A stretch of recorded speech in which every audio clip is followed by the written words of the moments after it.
Oho, otamdan qolgan remencha. Hozir bizda o'g'ilcha esa tars etib tayoqchani yeyotdi.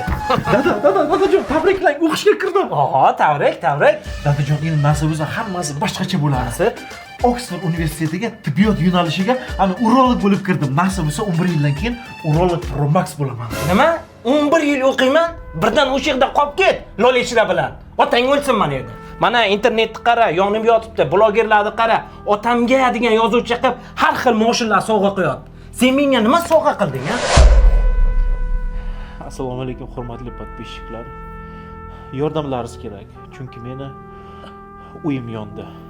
Bitta sen qoluvding shu mavzuni urmagan. Hammani uyi yondi, hamma kiya kabi ishlik bo'ldi, lekin ota piyoda.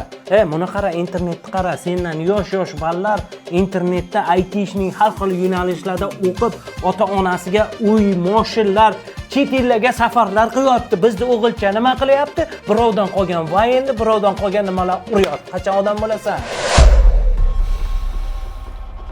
O'zgarish vaqti keldi. Internet deysizmi? Mana sizga internet. Mobilniy internet bor-ku. Endi mobilniy internet yo'q. Boshqa sim karta ham qo'ysa bo'lardi. O'g'lim, bizda telefonni ko'rmaymi?